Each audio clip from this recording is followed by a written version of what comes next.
Well, if food can be my friend, it doesn't talk back, it doesn't go away, it doesn't yell at me, it doesn't hit me, it doesn't call me names until I examine that and really forgive myself for making these really painful but unavoidable conclusions. I think that one's relationship with food is an outpicturing or an expression of how you actually feel about yourself. Right. And so, what I now am working with people on a lot is what are the early conclusions you made before you even realized you made them about yourself? Not really about food, but I'm not enough. I don't matter. I'm doomed.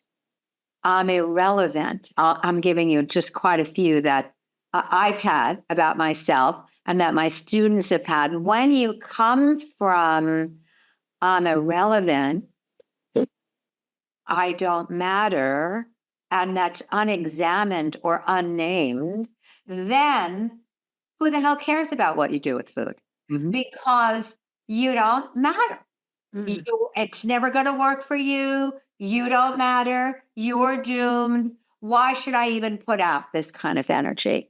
So I feel like it's important for people to realize that there's a step down or step in process, I should call it, where you can name and question these conclusions. Like when my mother grabbed my hand, I felt like something is really wrong with me. Yeah. First of all, I felt like, oh my God, how come I never realized I was fat? How come she's singling me out here? But then there was a sense, and I had many experiences with my mother, not just about food with this, where I felt like I just didn't matter. I just didn't matter.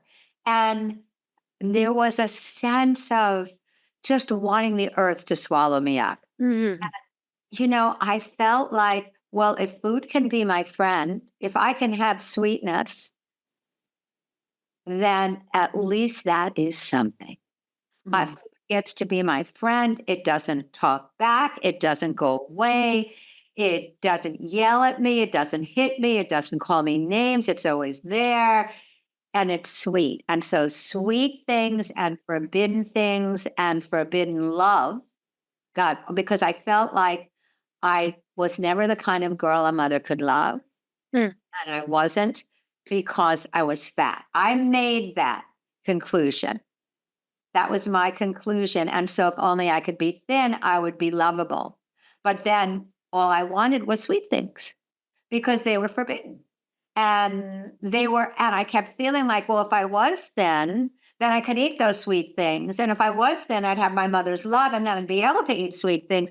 It got all tied in there. So I think realizing that you are telling yourself lies about without realizing it, I don't matter. That's a lie. That was an unavoidable conclusion.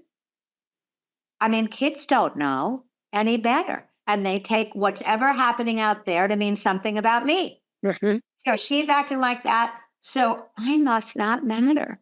I must not be lovable.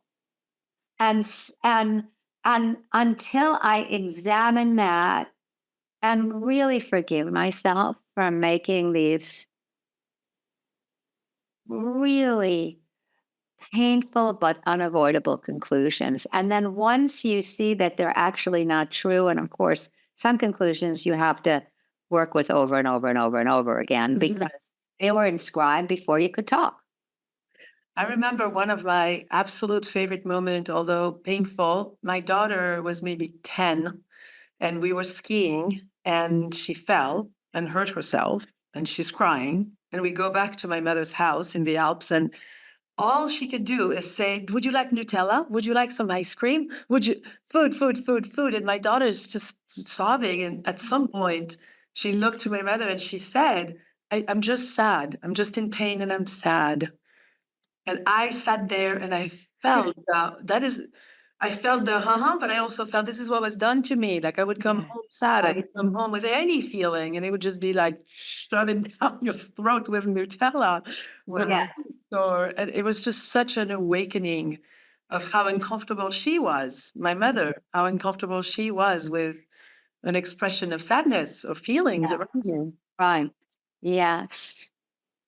Yeah. And the other thing that's occurring to me is the obsession with how we look and how we don't look and what we're eating takes up it for me. It used to take up so much space, and so much time in my day that what I wasn't expressing is my own creativity, my own wants, other kinds of Right. pleasures that are available besides food.